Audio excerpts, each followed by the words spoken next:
네, 안녕하세요. 7월 23일 금요일 짱목과 말씀 수다의 시간입니다. 이제 오늘 마치 나병 환자를 넘어서서 이제 하나님이 말하는 금지하는 규례, 이거는 하지 마라 라고 하는 것들에 대한 말씀을 살펴보려고 그래요. 뭐 예를 들면 어떤 음식을 먹고 족발을 먹지 말고 오징어 먹지 말고 뭐 이러한 돼지고기 먹으면 안 되고 이러한 이제 음식 규례에 대한 내용의 말씀이 오늘 본문에 나와 있는 말씀이에요. 자, 말씀 보겠는데요. 오늘 말씀은 근데 이제 레위기를 마치고 레위기 신명기 14장으로 넘어갈 말씀입니다. 신명기 14장 1절부터 21절의 내용의 말씀입니다. 말씀 보시겠습니다.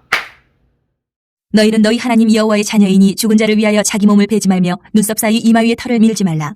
너는 내 하나님 여호와의 성민이라. 여호와께서 지상 만민 중에서 너를 택하여 자기 기업의 백성으로 삼으셨느니라. 너는 가증한 것은 무엇이든지 먹지 말라. 너희가 먹을 만한 짐승은 이러하니 곧 소와 양과 염소와 사슴과 노루와 불구슬만 사슴과 산염소와 볼기가 흰 노루와 뿌리 긴 사슴과 사냥들이라. 짐승 중에 굽이 갈라져 쪽발도 되고 새김질도 하는 모든 것은 너희가 먹을 것이니라. 다만 새김질을 하거나 굽이 갈라진 짐승 중에도 너희가 먹지 못할 것은 이것이니 곧 낙타와 토끼와 사반, 그것들은 새김질을 하나 굽이 갈라지지 아니하였으니 너희에게 부정하고, 돼지는 굽은 갈라졌으나 새김질을 못하므로 너희에게 부정하니 너희는 이런 것의 고기를 먹지 말 것이며 그 사체도 만지지 말 것이니라. 물에 있는 모든 것 중에서 이런 것은 너희가 먹을 것이니 지느러미와 비늘 있는 모든 것은 너희가 먹을 것이요 지느러미와 비늘이 없는 모든 것은 너희가 먹지 말지니 이는 너희에게 부정함이니라. 정한 새는 모두 너희가 먹으려니와 이런 것은 먹지 못할지니 곧 독수리와 솔개와 물수리와 매와 새매와 매의 종류와 까마귀 종류와 타조와 타흐마스와 갈매기와 새매 종류와 올빼미와 부엉이와 흰 올빼미와 당아와 오름과 노자와 학과 황새 종류와 대승과 박쥐며 또 날기도 하고 기어다니기도 하는 것은 너희에게 부정하니 너희는 먹지 말 것이나 정한 새는 모두 너희가 먹을지니라. 너희는 너희의 하나님 여호와의 성민이라. 스스로 죽은 모든 것은 먹지 말 것이나 그것을 성중에 거류하는 객에게 주어 먹게 하거나 이방인에게 파는 것은 가하니라. 너는 염소 새끼를 그 어미의 젖에 삼지 말지니라. 오늘 말씀을 보면 이 모세가 이스라엘 백성에게 얘기하는 장면이 나옵니다. 1절을 보셔요. 1절을 쭉 읽어보시면 너희는 너희 하나님 여호와의 자녀이니 죽은 자를 위하여 자기 몸을 베지 말며 눈썹 사이에 이마의 털을 밀지 말라. 너는 내 하나님 여호와의 성민이라 라고 하면서 쭉 말씀이 선포되는 것을 볼 수 있습니다.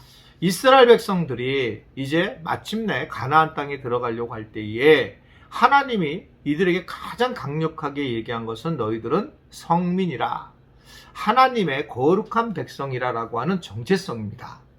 그러니까 정체성을 가장 중요하게 여겼고 그 정체성을 유지하기 위해서는 이방인들이 하는 행동을 하지 말아야 된다라는 것을 이야기해요. 그 중에 이제 이방인이 하는 행동에 뭐가 있었습니까? 죽은 자리를 위해서 자기 몸을 뱉나 봐요, 그때요. 그리고 이방인들의 풍습은 죽은 자를 위해서 여기에 이제 털난 것들을 이제 이렇게 밀은 것 같습니다. 그걸 하지 못하게 했다는 겁니다. 그러니까 이걸 하느냐 안 하느냐의 중요성이 아니에요. 우리 교인들이 제가 이렇게 나눌 때 조금 더 깊이 봐야 될 것은 저는 여기에 나와 있는 글자의 의미보다 그 뒤에 숨어 있는 하나님의 의도를 더 보잖아요. 대체적으로 그 말씀을 하고 있죠. 그러니까 수요 기도회 때 사도행전에 대한 말씀을 나눌 때도 스데반이 설교를 할 때에 그때에 이제 뭐 아브람과 요셉과 뭐 모세에 대한 이야기를 했잖아요.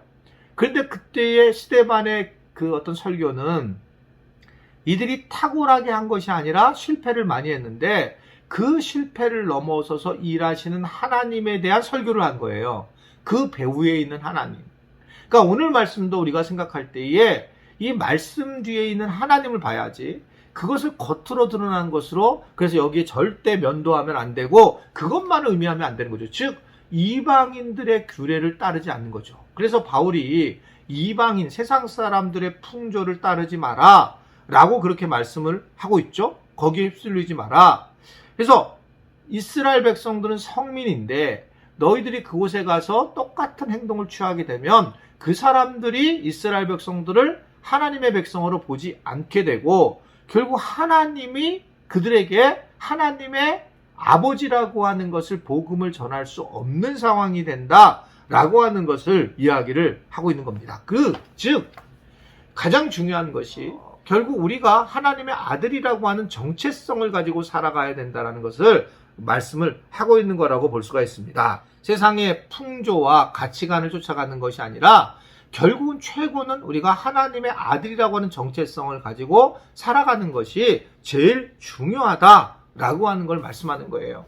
제가 다음 세대에 관심을 갖고 제일 지금 가르치고 싶은 것이 지난번에 설교를 했던 것처럼 세계관이에요.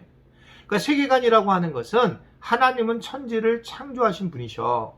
그래서 나는 하나님만을 의지할 거야. 그 하나님을 바라보면 내가 죄를 진 것들을 해결을 하게 되고 인간은 죄인이기 때문에 사람을 믿지 말고 하나님만을 믿어야 되는 거야. 하나님 내 길을 인도하실 거야. 하나님은 이 땅에서 또는 죽어서도 인도하실 거야. 그러니 오직 주님만 믿으면 돼. 뭐 이런 얘기거든요. 이걸 진짜 믿고 그렇게 살아가는 것이 기독교 세계관이거든요. 세상 사람들 세계관은 아주 쉽습니다. 세상 사람들은 자기만 잘 살면 되고, 자기가 돈을 벌면 되고, 뭐 이 땅에서 돈을 벌고, 자기가 높은 곳에 올라가면 되고, 누가 어떻게 살든 관심이 없는 거예요. 그렇잖아요. 그 사람들의 가치는 그래요. 근데 우리 기독교는 그렇지 않죠.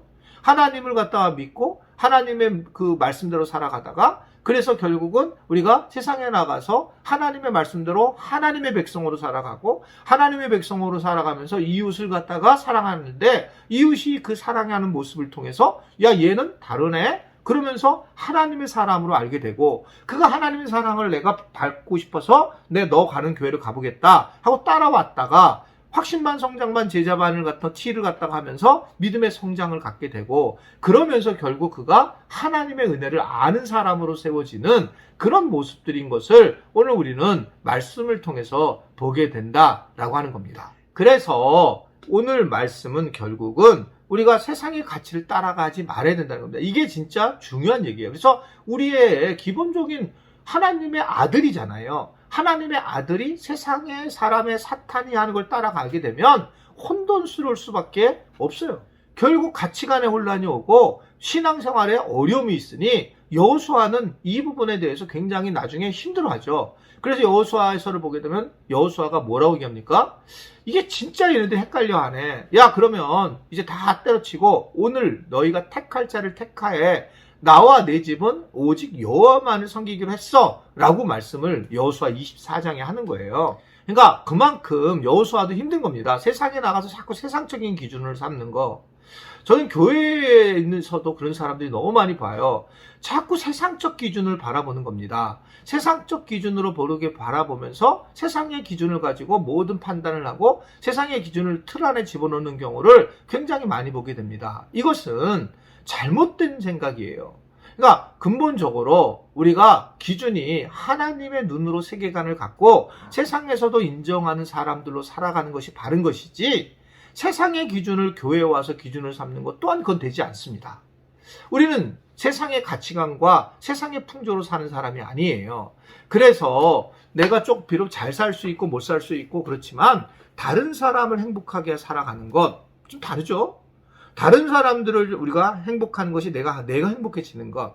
다른 사람들은 자기가 행복해야지 행복한데 우리는 이타적인 삶을 살아가는 거예요. 어떤 사람이 이 사람이 행복하면 나도 행복해. 우리 가족이 이 사람이 행복하면 나도 행복해. 우리 하나님 행복하면 나도 행복해. 이러한 모습으로 살아가면서 다르게 살아가는 모습을 보인다는 거죠. 그런 모습을 통해서 결국 우리는 구별된 삶을 살아야 된다. 그러면서 오늘 말씀은 음식에 대한 규례도 먹을 수 있는 것과 먹지 않는 것들을 구분해야 된다. 육류는 굽이 갈라진 거, 되새김을 해야 하는 거, 어류는 지느러와 비늘이 있어야 먹을 수 있다라고 얘기를 하는 거죠. 조류는 먹을 수 없다라는 것들 쭉 얘기를 하고 있는 게 나와요. 시체도 육식 그런 것도 먹지 못한다. 곤충도 기어다니며 먹을 수 없다라고 이렇게 얘기를 하고 있는데 이것은 뭘 의미하고 있느냐? 니네들은 하나님의 사람이다. 이런 안 먹는 걸 보면서 야 니네는 하나님의 사람이라고 구별됐다는 거죠.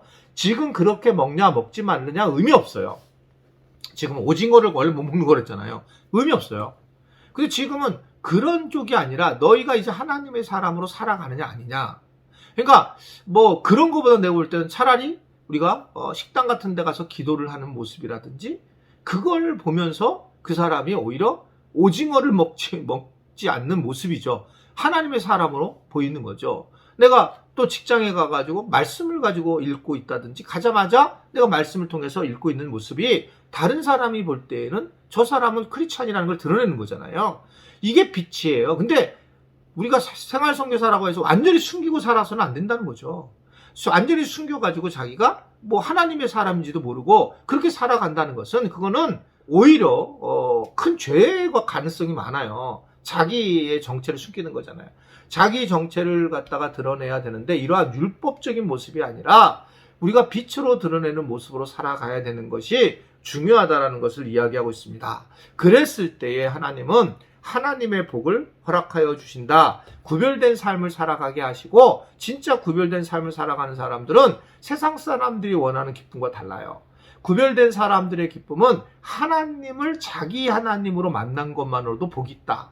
내가 비록 지금 가난하게 살고 물질이 없고 힘들 수 있지만 그것들보다도 더 나아가서 하나님의 사랑, 하나님의 은혜 이것을 경험한 사람들이 진짜 더 행복한 사람이라는 것들을 오늘 우리에게 전해주고 있습니다. 하나님 아무쪼록 그런 은혜를 알고 내가 이제는 무엇보다 하나님의 백성으로 정확한 정체성을 가지고 살아가며 그것을 또한 세상에 나가서 잘 전하는 우리 지체들이 될 수 있게 되기를 주님의 이름으로 부탁을 드립니다. 기도하겠습니다. 오늘도 우리와 함께 하시는 주님을 찬양합니다. 말씀 안에서 주신 말씀에 반응하게 하시고 그 말씀에 큰 은혜를 누리며 세상에서 정확한 하나님의 자녀로서의 삶을 살아가며 어디든지 힘든 상황에서도 그 빛을 드러내서 하나님의 영광이 그분 우리 지체들을 통해서 드러나도록 인도하여 주옵소서. 예수님의 이름으로 기도드리옵나이다. 아멘.